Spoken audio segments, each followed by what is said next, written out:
Et d'ailleurs, à propos de trucs mortels, on a donc, il est 21h30 et 21h30, c'est une chronique bien spéciale. C'est parti. Oh oui. Montez le niveau du bot. Ya. Doc Tapes.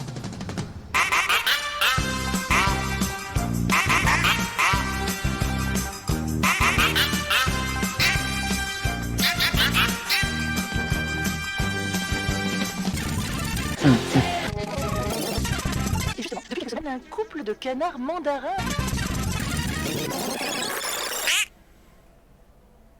Eh bien, merci toujours pour ce générique que je n'arrête pas d'arrêter de kiffer, je tiens à le dire. Et je vais vous mettre une petite playlist sur Rhythm, si vous pouvez me la mettre, s'il vous plaît. Et quand tu veux, Léo, quand t'as le time, tu peux me mettre aussi le petit template, le petit carton que je t'ai envoyé. Comme ça, on est bien, on peut s'installer.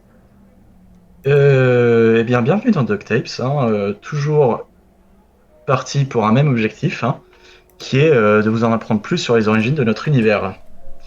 Alors, il y a 2 semaines, je me suis posé la question de qui pouvait bien être le premier héros de manga, d'après l'histoire de l'humanité, et je suis vite tombé sur un nom, Miyamoto Musashi, le plus grand sabreur de l'histoire du Japon. Et dont son parcours, vous allez voir, est digne des meilleurs mangas. Et pour ces épisodes, comme je le rappelle aussi dans l'épisode d'avant, je me suis appuyé sur 6 films qui retracent sa vie, réalisés par Tsutomu Ushida, qui sont eux-mêmes l'adaptation la plus fidèle du roman biographique La pierre et le sabre d'Eiji Yoshikawa. Mais bref, ne perdons pas plus de temps, et avant de commencer, un petit rappel des événements de l'épisode précédent, pour ceux qui ont les mémoires qui flanchent, ou pour tous ceux en fait qui tout simplement n'étaient pas là.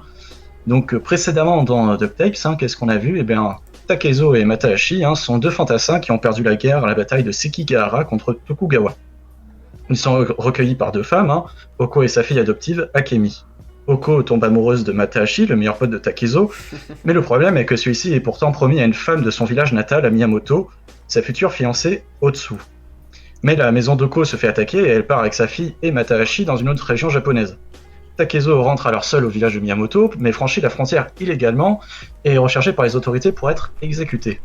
Takezo échappe aux brigades et parvient même à rencontrer Osugi, la mère de Matahashi, pour le prévenir que son fils ne reviendra plus et qu'il est maintenant avec une autre femme, donc Oko. Comme vu dans l'épisode précédent, Osugi, cette vipère, déteste Takezo et va le trahir, mais le subterfuge ne suffit pas à capturer notre héros. C'est là qu'intervient alors Takuan, un moine bouddhiste, qui va le persuader de se rendre, car la sœur de Takezo, Ogin, est enfermée en prison. Takezo est alors puni et ligoté, puis hissé en haut d'un arbre, jusqu'à ce que mort s'ensuive. Seul face à lui-même, il se rend compte qu'il n'est qu'une bête sauvage impulsive et immature, et plus tard, le moine Takuan ainsi que Otsu le libèrent en cachette, ce qui rend bien vénère nos villageois, qui se lancent aux trousses de Takezo. Takezo avec Otsu fuit le village, mais ils doivent se séparer car le vagabond doit aller récupérer sa sœur, et il donne rendez-vous à Otsu au pont Hanada à Himeji. Otsu arrive au pont Hanada quelques jours plus tard, exténué et recueilli par un sculpteur de bambou. Takezo, lui, est amené par le moine Takuan au château Himeji et sera incarcéré dans le donjon pendant 3 ans. 3 ans durant lesquels il va lire et apprendre les écrits bouddhistes, ainsi que la philosophie chinoise et japonaise. À la fin de cette incarcération, Takezo en ressort grandi et porte désormais un nouveau nom. Miyamoto Musashi. Il a un objectif, entamer un long voyage à travers le Japon pour rencontrer les plus grands sages et affronter les plus terribles sabreurs de l'archipel. Et maintenant, donc, la suite de notre histoire. Takezo n'est plus, c'est maintenant Miyamoto Musashi qui franchit la grande porte du château Himeji. Plein de nouvelles connaissances en tête, il compte bien mettre en application, lors de son périlleux voyage. Il remercie le moine Takuan une dernière fois, lui qui lui a permis de découvrir une nouvelle voie de sa vie, la voie du sabre. Mais Takuan le prévient avant de partir que durant ces 3 années, les choses ont changé. Les soldats vaincus de Toyotomi ont été dépossédés de leurs biens. Il est maintenant un ronin, un paria. Un ronin, c'est un samouraï sans maître, et non pas un stabilisateur de marque chinoise. Et qu'en tant que renégat, il ne sera pas le bienvenu partout où il ira. Mais Miyamoto est décidé à bouger, et en plus besoin d'attestation pour sortir, c'est quand même bien pratique. Mais avant d'entamer son voyage, il doit honorer sa promesse envers Otsu, qui devait rejoindre au pont Hanada. 3 ans. 3 longues années, Otsu a attendu Takezo à côté du pont, chez un sculpteur de bambou qu'il a embauché, et pas embouché. Blablabla. 3 ans à sculpter des cuillères et des bols, hein.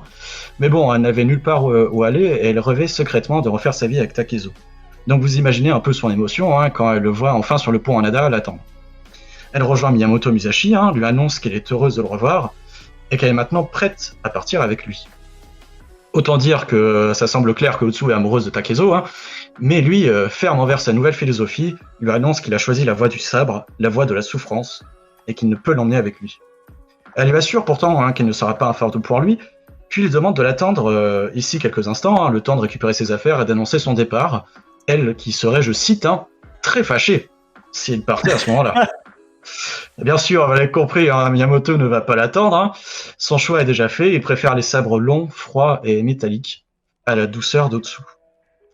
Mais avant de partir, il grave sur la rambarde du pont « Déso pas déso ». Non, c'est pareil, il grave « Pardonne-moi ». Puis commence seul son voyage introspectif. Voyant le pont vide, Otsu est bien sûr désemparé et pleure l'abandon du jeune homme. Mais, pendant ce temps-là, nous sommes à Kyoto, à l'auberge Yomogi, et Seijuro Yoshioka, jeune maître de l'école Yoshioka, prend un copieux repas avec ses élèves qui ne manquent de le flatter sur son talon en sabre. Las de ses compliments qui cherche à l'amadouer, il se retire de table et s'isole dans une des pièces de l'auberge où Oko vient lui servir une tasse de thé.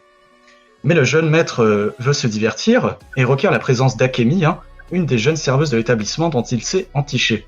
Pour rappel, hein, donc Oko et Akemi, c'est les deux filles qui ont recueilli Takezo et Matashi au début de notre histoire. Hein, et Matashi s'est barré avec Oko en abandonnant Otsu. Hein. Donc après, j'ai dit serveuse, c'est un peu un joli terme, hein, car les deux femmes sont malheureusement aussi des prostituées. Donc Akemi se trouve seule avec le jeune maître et lui offre une pipe. Je parle du contenant pour fumer, bien sûr. Hein. Pipe qui était très à la mode. Pipe qui était très à la mode à l'époque, hein, malgré la prohibition du tabac. Seijuro essaye tant bien que mal de séduire Akemi, mais elle reste distante face à ses avances. Donc vous l'avez compris, hein, Seijuro c'est un peu un gros lourdeau qui veut essayer de pécho une meuf de 17 ans. Mais bon, pendant ce temps-là, Oko et Toji, un élève de Yoshioka, qui s'était pris d'elle étant un client régulier, sont tous les deux dans une pièce à part. Oko s'amuse surtout à le charmer plus qu'autre chose, en tout cas pour le moment. Mais ce soir-là, Toji lui fait comprendre que son maître Seijuro est vachement in love d'Akemi et qu'il serait malvenu de refuser. La prostituée n'a pas le choix et fait signe à Toji de partir après lui avoir dit que ça ne lui posait pas de problème. Mais quelqu'un a écouté derrière la porte et ce n'était quelqu'un d'autre que notre cher Matashi. Et qu'est-ce qu'il fait Matashi ? Matashi il est totalement bourré, hein, à moitié en train de rouler sur le sol. En effet, durant ces 3 ans, Oko et Akemi sont devenus serveuses dans une auberge à Kyoto et Matashi, lui, est devenu un ivrogne qui ne sait plus trop quoi faire de sa vie, à part peut-être éprouver une certaine jalousie envers Toji, hein, qui courtise à son goût un peu trop sa femme. Donc oui, ça fait 3 ans que Matashi vit au crochet de Oko à enchaîner les sakés, et cette dernière commence à en avoir un peu marre de son compliment. Mais, au même moment, plusieurs disciples de l'école Yoshioka rentrent blessés à l'auberge, en train de cracher du sang, après s'être pris une défouraillée légendaire d'un certain renard du nom de Miyamoto Musashi. Vous l'avez compris, hein. Ceux qui arrivent encore à parler viennent apporter un message. Le renard provoque en duel le dojo Yoshioka et son jeune maître Seijuro. Yokokawa, un des élèves de l'école, accueille Miyamoto dans l'auberge et ne revient pas qu'un type avec sa dégaine, hein, il ressemble à un vagabond, ait pu vaincre autant de disciples du dojo. Yokokawa lui propose un duel, hein, mais celui-ci refuse et il est catégorique, il veut affronter le jeune maître Seijuro.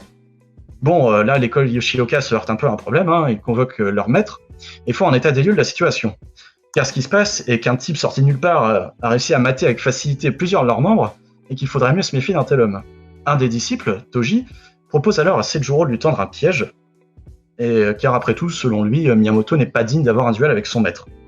Il faudrait mieux éliminer le renard rapidement avant que ce déshonneur se sache et que la rumeur se répande dans les autres dojos.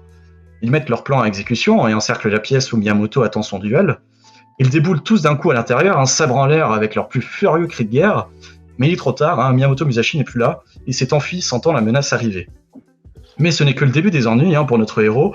En effet, quelques jours plus tard, alors que Musashi se balade tranquillement dans la rue, il se fait accoster par un gars un peu random hein, qui a un look de pecno, et il lui demande vous êtes bien Miyamoto Musashi ? Le renard acquiesce, hein, et repart en courant. En tout cas, il a l'air satisfait de sa réponse. Hein. Mais en fait, ce petit Pekno, hein, c'était un villageois de Miyamoto, hein, le village natal de Takezo et Masahashi, et qui depuis 3 ans sont partis à la chasse pour retrouver notre héros. Le groupe étant mené par cette grosse pute de Sugi, vieille du village, et mère de Masahashi. Le groupe parvient enfin à retrouver Takezo, alors en train de prier dans un temple, et la vieille Sugi réclame vengeance, hein, lui qui a volé la fiancée de son fils. Elle a pris avec elle le sabre familial, et la mémé est prête à en découdre, hein, persuadée que le vagabond ne sait pas manier le sabre. Mais cela est plus que pathétique qu'autre chose, hein, voir cette vieille femme d'1m50 agitée en tremblotant un katana. Donc Miyamoto, lui, a oublié sa haine passée et n'a aucun intérêt à provoquer un tel combat. Il essaie donc de fuir encore une fois, plutôt que de répondre par la violence. La vieille peau en profite pour insulter copieusement, hein, et le traiter de lâche, tandis que lui disparaît dans les fourrés.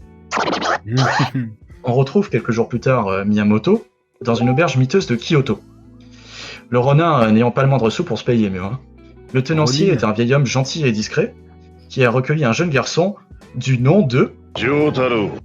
Et oui, en effet, Jotaro, fils de Aoki Tanzaemon, hein, Aoki Tanzaemon, hein, qui pour rappel était l'ancien capitaine de la garde et samouraï du seigneur Himeji. Cet homme qui, rappelez-vous, dans l'épisode précédent de DuckTales, s'était chargé de la traque et de l'exécution de Takezo au village de Miyamoto. Après le fiasco de cette affaire, il a perdu son travail, hein, et est parti vivre à Kyoto, mais malheureusement il s'est ruiné au fil des années et est devenu moine, puis il a confié son fils au responsable de cette humble auberge. Notre petit Jotaro sert un bol de saké à Musashi, ne pouvant s'offrir plus, et lui explique qu'il veut devenir samouraï et apprendre le sabre pour suivre les pas de son père.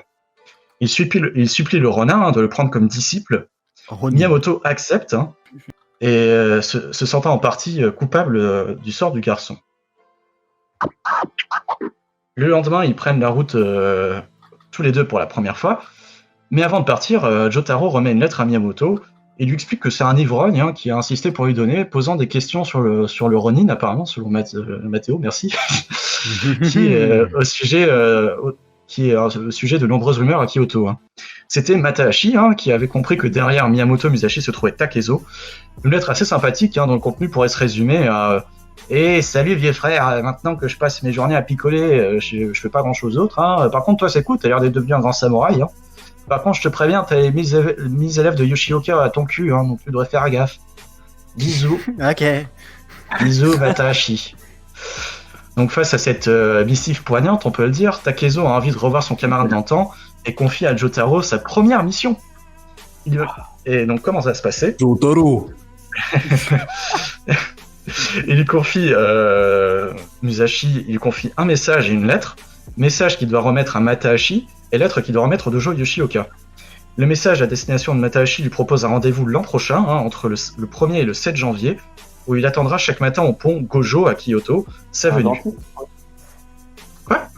C'est un dentiste. Bien sûr. T'as tout compris.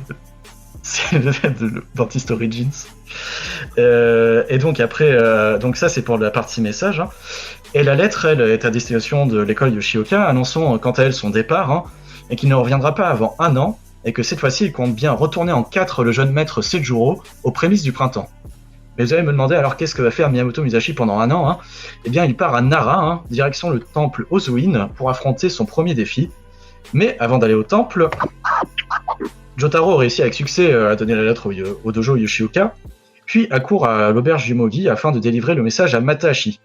Pas de bol, l'ivrogne n'est pas là, hein, mais il tombe nez à nez avec Akemi, hein, qui lui propose de prendre son message à sa place et qui lui transmettra ensuite par la suite.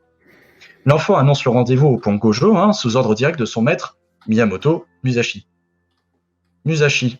Tiens, ça dit quelque chose à Akemi, hein, qui, une fois les idéogrammes écrits, peuvent aussi se prononcer Takezo. Donc autant dire que le pseudo, il est un peu pourri en fait, hein, parce que tout le monde comprend qu'il se cache derrière ce nom. C'est un peu ça. Hein.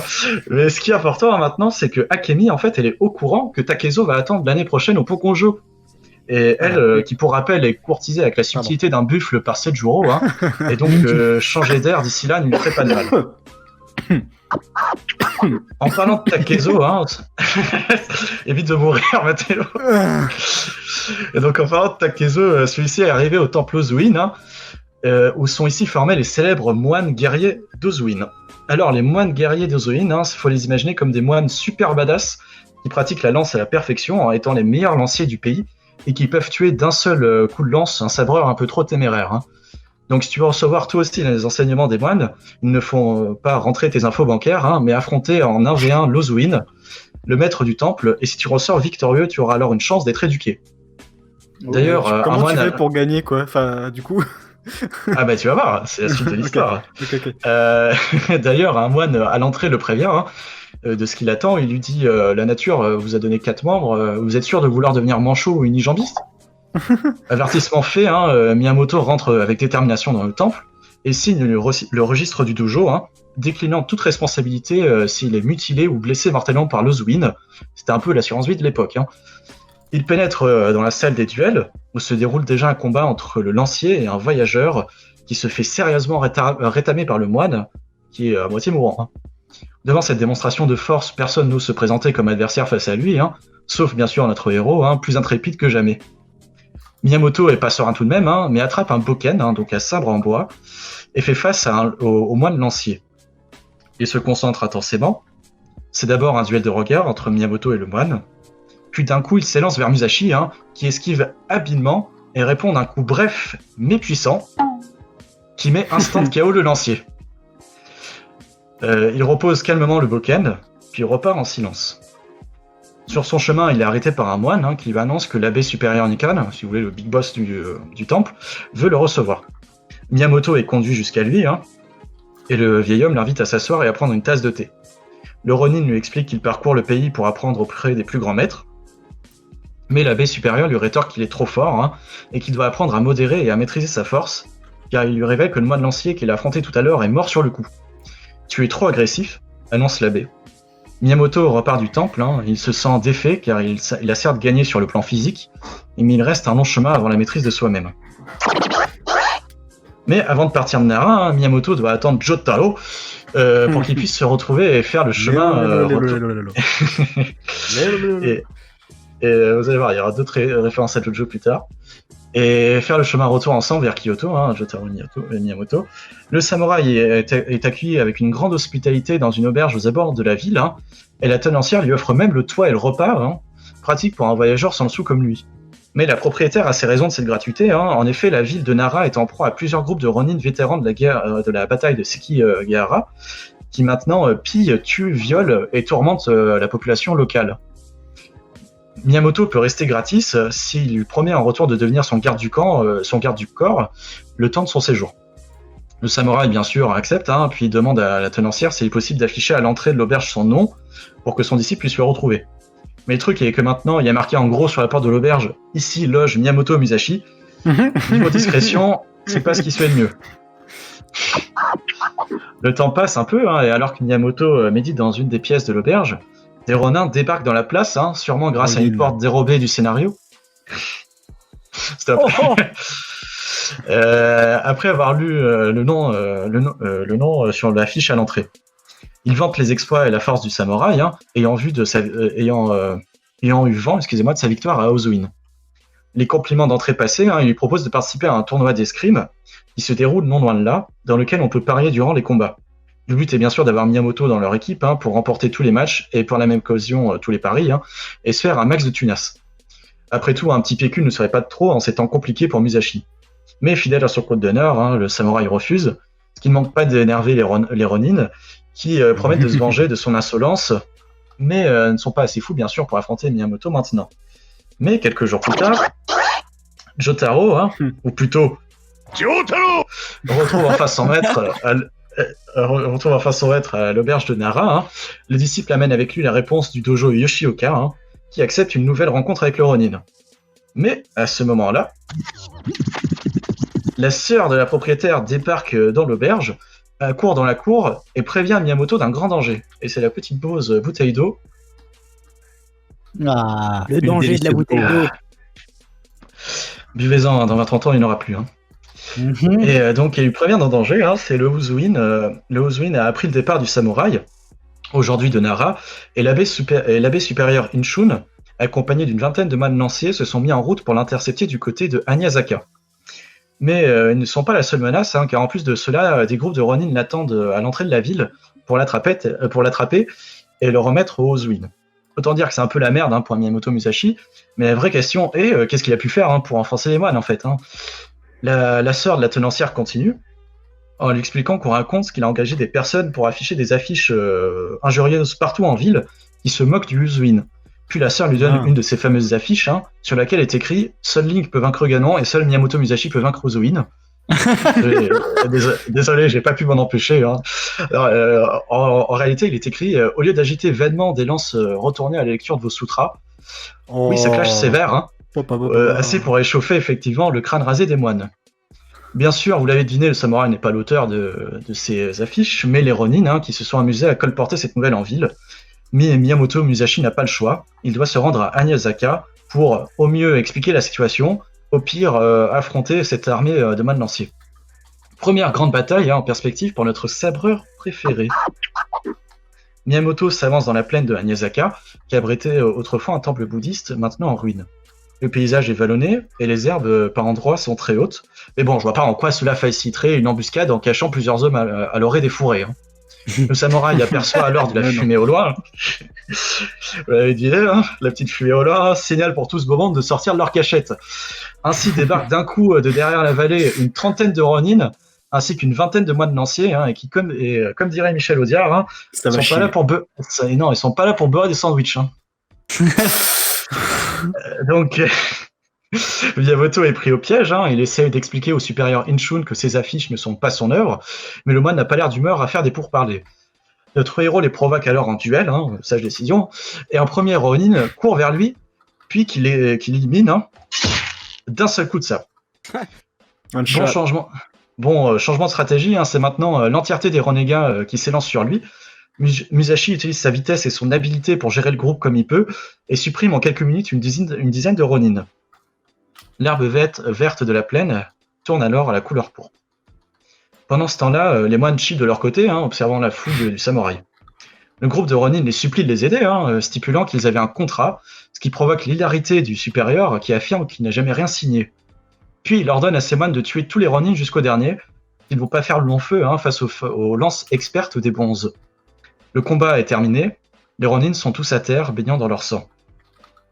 Miyamoto veut une explication de la situation, qui est donnée rapidement par le supérieur Nikan arrivant après la bataille.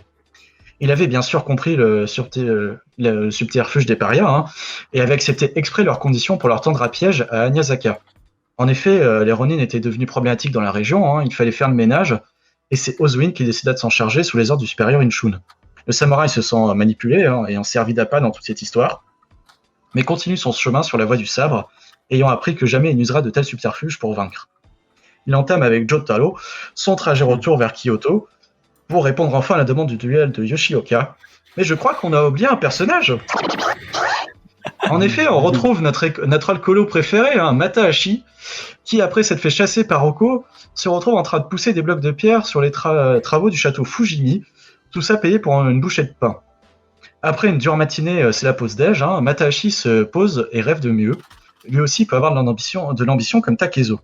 Ça tombe bien, le destin va toquer à sa porte, car un mystérieux messager est alors intercepté par la garde, mais parvient à s'échapper, et fuit dans cette direction. Il trébuche sur lui et l'emporte au sol. Le bougre est gravement blessé, il ne va pas s'en sortir, mais il confie en urgence son message et de l'argent à Matahashi, qui prend la fuite à l'arrivée des autorités. Une fois en sécurité, le jeune homme examine la bourse, il y a de l'argent pour plusieurs semaines, puis décachette la lettre. C'est un certificat d'aptitude de l'école de Tomita, au nom de Kojiro Sasaki, qui a appris les 7 techniques secrètes du dojo. Si vous voulez, les techniques secrètes, c'est comme des arts de combat ultra balèzes en mode stand de Jojo. Mais, petite transition, les disciples de Yoshioka... oh là, j'ai sauté une page, super. Ça arrive, les amis. Bref. Et donc, en parlant du loup, je vous présente le grand méchant de notre histoire, Kojiro Sasaki, alors à bord d'un navire en direction de Kyoto. Malheureusement, cette chronique est limitée en temps, donc je vais passer un peu en dessous sur la démonstration de Kojiro, digne des plus grands méchants d'anime. En effet, sur le navire, il provoque un des élèves de l'école Yoshioka, Toji, pour rappel le nouvel allemand de Oko, et sort de son dos un long sabre Nakamitsu d'1 mètre. Wow. Un sabre Nakamitsu, en fait, c'est un sabre fabriqué par le talentueux forgeron du même nom, et qui sont tout simplement les armes les plus solides et les plus puissantes du Japon encore aujourd'hui. Et avec ce sabre, il taille en un éclair le chignon du disciple, et le prévient que la prochaine fois, ce sera la tête du malheureux qui sera coupée s'il ose encore le provoquer. Il rit, puis proclame que la raison de sa présence sur ce navire est de provoquer en duel Seijuro Yoshioka une fois arrivé à Kyoto. Petit saut dans le temps, le navire arrive enfin à bon port et les élèves Yoshioka amarrent, avec les dons des différents vassaux et citoyens de la région, un joli petit trésor en somme. Belle cagnotte qui manque à l'appel au déchargement. C'est con, mais ce n'est pas la seule aux abonnés absents. En effet, Toji n'est plus là non plus, donc la corrélation n'est pas compliquée à faire pour savoir que c'est lui qui s'est barré avec le fric. Toji, qui quelques minutes avant est descendu du bateau et rejoint Oko sur le port, paniqué. Elle se moque dans un premier temps de sa nouvelle coupe de cheveux, puis comprend ce que contient la lourde boîte que transporte le samouraï avec lui. Très opportuniste, elle insiste pour qu'ils fuient tous les deux refaire leur vie autre part. L'argent des dons sera un matelas financier plus confortable. Cette connasse, bien sûr, abandonne par la même occasion sa fille adoptive Akemi, qui, je vous rappelle, est forcée à s'unir à Seijuro. Après tout, c'est logique, il a payé pour que sa mère, pour que ça se réalise en fait. C'est-à-dire que Seijuro a payé Oko pour que Akemi se marie avec lui. Bref, quelques temps plus tard, les disciples de Yoshioka sont toujours à la poursuite de Toji et de Oko, qui restent introuvables. Ils arrêtent un bateau suspect qui remonte la rivière, mais malheureusement ne trouvent pas le couple, mais tombent à pic sur Kojiro Sasaki, un des passagers, comme par hasard. Pas plus ravi que ça de le revoir. Un des élèves l'accuse d'avoir perverti Toji sur le navire, et il n'en faut pas plus pour Kojiro pour dégainer, et commencer à se faire une brochette de 3 disciples de Yoshioka. Les autres reculent sur la berge, un peu malaisés par la situation. Mais heureusement, comme par hasard, Seijuro arrive à cheval à ce moment-là et calme le jeu entre les deux parties. Il respecte le talent en sable de son adversaire et l'invite à séjourner au dojo. On change de décor et on revoit sur le chemin vers Kyoto, qui, après plusieurs péripéties que malheureusement j'ai pas le temps de vous expliquer, en fait a été abandonné par son maître après que celui-ci en fait est revu Otsu. Otsu, vous vous en souvenez, la femme qui est amoureuse de Takezo, et après un concours de circonstances. Mais Otsu a décidé d'accompagner le petit garçon jusqu'à Kyoto pour revoir Takezo, et cette fois-ci, elle aura sa virginité. What? Parlons Sake maintenant, qui a un Matahashi de retour en ville. Et maintenant, sous une nouvelle identité de plus, Kojiro Sasaki, grâce au certificat qu'il a récupéré. Mais bon, en même temps, il n'a aucune chance de croiser le vrai Kojiro, ce serait une coïncidence beaucoup trop belle. Oh. Eh bien, vous avez compris, c'est ce qui va arriver. Matahashi a vraiment un karma de merde. Il rencontre le samouraï après une soirée trop alcoolisée, où il arrive à se faire payer des coups par un Ronin grâce à son nouveau nom. Sur le chemin du retour, le Ronin croise comme par hasard Akemi, qui est perdu et désorienté, après d'ailleurs une tentative de suicide, et qui attend l'arrivée de Takezo. Le paria la drague lourdement, et puis est corrigé par un violent coup sur la tête de Kojiro, qui se trouvait comme par hasard sur le passage. Akemi court et se réfugie vers la personne la plus proche, qui se trouve être Matahashi. Akemi sous le choc perd connaissance, tandis que Kojiro se rapproche de notre bon vieil ivrogne. Il lui fait signe de reculer et qu'il devrait faire attention car il ne sait pas qui il est. Ça pourrait se résumer à « Hey, tu sais pas qui je suis, bah. » Car le pauvre est totalement chez tort. Il annonce fièrement son nom, Kojiro Sasaki, ce qui ne manque pas de faire rire le vrai Kojiro. Lui aussi déclame son nom et sort de son dos son jouet favori, son Nagamitsu. Autant dire que Matahashi ne demande pas la monnaie de sa pièce et décampe sur le champ.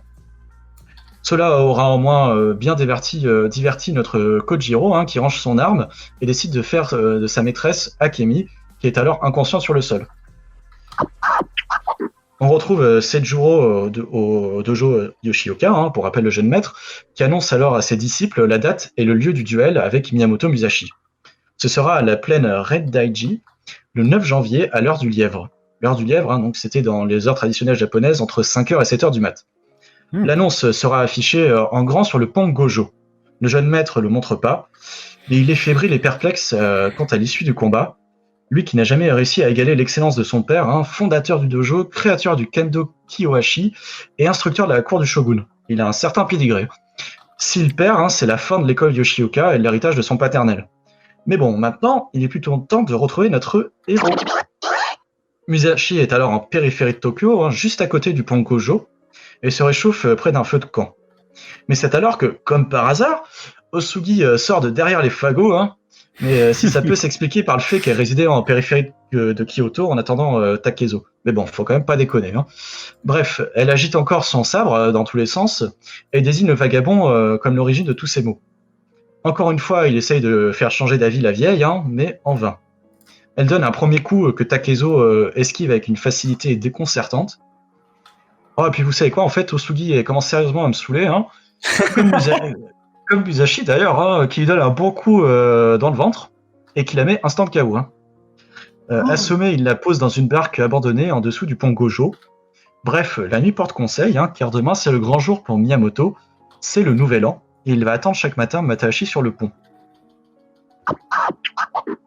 Au petit matin, Musashi se dirige vers le pont, et lit l'annonce du dojo Yoshioka en réponse à sa demande en duel. Mais il n'est pas le seul sur la structure, hein. Akemi s'avance vers lui, accompagné de Kojiro. Ce sont les grandes retrouvailles, hein, car déboule aussi Jotaro et Otsu, mais cette dernière, hein, entre timidité et résiliation, n'arrive pas à faire face encore une fois à Takezo, et se réfugie sous le pont, hein, quelle bonne idée, et découvre, hein, bien sûr, le corps inconscient d'Osugi. Pendant ce temps-là, Jotaro en profite pour donner quelques coups bien mérités à son maître après l'avoir abandonné plus tôt. Akemi raconte ses mésaventures au samouraï, hein, elle qui n'est plus la jeune fille innocente qu'il a connue avant. Mais une mauvaise nouvelle n'arrive pas seule, hein, et continue en lui avouant qu'elle n'a pas pu transmettre le message à Matahashi et qu'elle ne sait pas où il est. Le regard de Musashi se porte ensuite derrière elle, vers le jeune bretteur au loin, duquel il sent une grande puissance émaner. Il demande son nom et Akemi répond. Il s'appelle Kojiro Sasaki. Il s'avance vers eux, puis lit l'écriteau de réponse du dojo Yoshioka et s'en va en lançant son plus beau rire sardonique de méchant d'animé. Sejuro fait aussi son entrée, hein, pour s'assurer de la bonne réception du message, et Kojiro s'approche de lui et dit au jeune maître de renoncer au duel, hein, sinon il va y perdre la vie. Bon, les retrouvailles finalement entre Akemi et Takezo furent de courte durée, car elle doit maintenant rejoindre Kojiro, et ceci plus que rapidement, car si celle-ci lui désobéit trop longtemps, il devient particulièrement violent. Juste avant de le quitter, elle le supplie de venir la sauver. Enfin, elle supplie à bien sûr, Miyamoto Musashi. J'ai lu un peu trop vite. Mais bon, je sais que vous attendez avec impatience maintenant le duel entre Musashi et Sejuro, donc faisons un petit saut dans le temps. Nous sommes maintenant le 9 janvier, au petit matin, à l'heure du lièvre. La plaine Reidaiji est entourée d'un fin brouillard matinal. C'est la petite pause de bouteille d'eau. Au milieu des plantes et des herbes courtes, se dévoile Sejuro, qui se prépare physiquement et mentalement à l'affrontement. Les élèves de Yoshioka sont stationnés un peu plus loin, ayant interdiction d'approcher leur maître tant que le combat n'est pas achevé. Ils sont rejoints par Otsu, Jotaro et Osugi, qui viennent compléter les spectateurs du futur combat. Musashi fait son apparition et se présente devant Sejuro. Il est armé d'une épaisse branche. Ses sabres, eux, sont silencieux, rangés dans leur fourreau. Il demande au jeune maître s'il préfère un duel avec de vrais sabres. En réponse, ce dernier attrape un bokken, donc un sabre en bois, qu'il pointe vers lui. La tension est à son maximum, hein, c'est le climax de notre épisode, et le vent souffle sur la plaine. De la Bretagne américaine, je jette un dernier regard sur ma femme, mon fils et mon domaine. Bon, j'arrête. Donc le vent souffle sur la plaine, et les deux hommes se regardent intensément, et rentre en garde. Une petite goutte de sueur perle sur le front de Sejuro, puis, d'un coup... C'est l'enregistrement original du film. Hein. Sejuro s'élance vers notre héros, hein, pour lui porter un coup fatal, mais il est tout de suite réceptionné par Musashi, hein, qui, en plus de parer sa percée, lui assène un violent coup au bras gauche, qui met à terre le jeune maître. Le Ronin disparaît dans la brume, la victoire est sienne.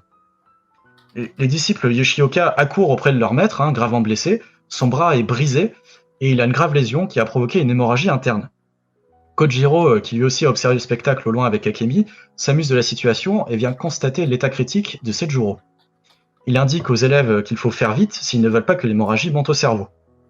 Le jeune maître ordonne alors à un de ses disciples de lui trancher le bras gauche, hein, ils n'ont plus le temps. L'élève refuse, hein, de s'exécuter, mais ce n'est pas un problème pour Kojiro, hein, il va s'en occuper. Il tranche d'un coup sec son bras, hein, puis retourne vers Akemi. La jeune femme est bien sûr un peu choquée par ce qui vient se passer devant elle, hein, mais Kojiro lui sourit et lui dit « Tu devrais être heureuse, hein. C'est l'homme qui a volé ta virginité. Tu es vengé et de belle manière. Autant dire que Kojiro, c'est vraiment le meilleur méchant d'animé. Hein. Donc, en attendant, Seijuro, lui, essaye de se relever pour marcher et de rentrer digne au dojo, mais s'écroule au sol après une dizaine de pas. Il est trop tard, hein, l'échec de l'école Yoshioka est total, et Miyamoto Musashi reprend sa route vers la voie du sabre, heureux d'avoir vaincu cette école centenaire, même s'il reconnaît que Seijuro n'était pas réellement un vrai bretteur. Mais est-ce que Takezo pourra sauver Akemi ? Est-ce qu'il pourra vaincre ce salaud de Kojiro Sasaki ? Est-ce que la Team Rocket va enfin jouer un mauvais coup, ou est-ce que enfin quelqu'un va donner de l'argent sur le Tipeee de Station 8 ? Eh bien, tout cela, vous le saurez dans la 3e et dernière partie de DuckTales sur Miyamoto Musashi, et je vous redonne rendez-vous dans 2 semaines.